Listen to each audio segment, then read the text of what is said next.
Still more on regional economic integration now. In terms of this, now, would your coming to Owerri further promote this? Are we going to see more of such bilateral initiatives in terms of economic plans? Absolutely. We already have very strong relationship with the federal government as a federal government. And we collaborate together in many of the regional institutions, both ECOWAS and African Union. But coming to a Owerri state where we can now focus on a specific state, for example, identify what's the potential for export to our country, what's the potential for import, from our countries, that trade relations can broaden. Now there have been plans to introduce single currency in the ECOWAS sub-region.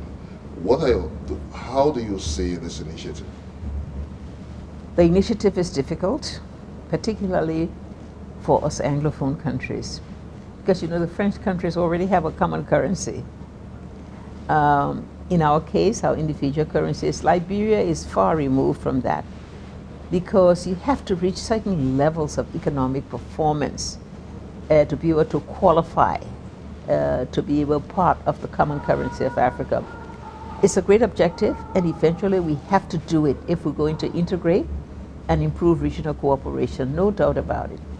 But individual countries that lag behind, like my own country, Liberia, we have to improve their export potential. We have to improve the amount of the reserves that they have to support the currency. But how do we get to that finish line, looking at the trade barriers we have within the ECOWAS sub-region? The levels of cooperation that are now going on, the levels of trade that's now expanding will lead us to that. The volume of trade is still 22%. It's small. It's very inadequate, no doubt. But there's been an infrastructure deficit that has been part of the problem. Being able to move across borders, services and goods. That infrastructure deficit that gap is beginning to close. Because under ECOWAS, we now have many areas where connectivity in power, in roads, in telecommunication are improving. So that will enable us to increase the level of trade. I can already see in our countries, things are important, like you say. Nigeria is exporting rice to Liberia. Rice, mind you, rice is the cornerstone foodstuff of Liberia. And if we're importing rice, that tells you that we're reaching out, and we're moving away, becoming more Afrocentric in being able to supply our economy. Now, how to further strengthen the peace and security architecture has been a major mandate in your country, and by extension, like the ECOWAS sub-region. So, you also chaired the peace and security state during the Gambian crisis. So, going forward, what would you like to see? What would you advise? I would like to see our different security units cooperate more, exchange information more, meet more, begin to develop strategic responses to emerging threats in the continent. And I tell you, that's also happening. The external threats are very heavy, and sometimes our capacity will need to be strengthened a bit more. But that ability now to reach across borders and form networks to enhance our security is happening in the ECOWAS region. And I'm so pleased about that. Now, Liberia is currently midwifing a political transition now. You hinted earlier on this, but this is with the election stallments in your country. Is this a setback to deepening democratic institutions in Liberia? It's a temporary setback because we politicians, the people ahead of us in terms of democracy is we politicians that are lagging behind. But what has happened in Liberia in the past 11 plus years is something that cannot be overturned. The people today have freedoms. They operate in an open society. No one will be able to change that.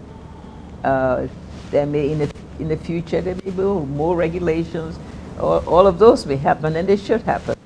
But I don't think anybody can change the environment of democracy, the environment of people participation in the future.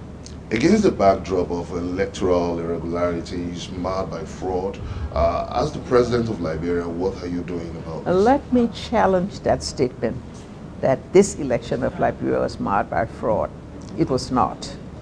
And the records will show when the legal process ends, and the Election Commission has examined the records, our courts have examined the evidence, I think you will find that this was mainly a challenge by politicians who lost out and don't accept the result of the elections. Well, but the elections are not over, mind you. We're only halfway there through the first round. We still have to go a second round. But there have been strong calls for the sack of the Liberian NEC chief. Quite frankly, that's political talk. And I hope that we as politicians will realize that it's time to move on. It's time to conclude this transaction successfully. It's time for the Liberian people to benefit from something that we haven't had for 74 years. A democratically elected president turning over to a democratically elected president. All Liberians want to see this happen, and all Liberians who are putting these challenges should get off it and get on the road so we get this done. So finally, before we wind down this, it's clearly a two-horse race between the football legend, George Openwe, and your vice president. From the current statistics now, if we understand that Mr. George Weah is leading, as an opposition now, if he eventually turns out to be the winner, would you accept? If you're going to ask me to take side at this stage, the answer is no. No, I'm saying that, would you accept the outcome of the election? I always accept the outcome, the desire, the result of the people of Liberia. Your Excellency, the President of Liberia, Mr. Sirleaf Ellen Johnson, thank you so much for making our time to be part of this episode of Question Time. Thank you very much indeed. Thank you. You may also join in this conversation by sending us your comments on our various social media platforms showing on your screen. Coming up on Question Time, setting the record straight on erection of statues by the Imo State government.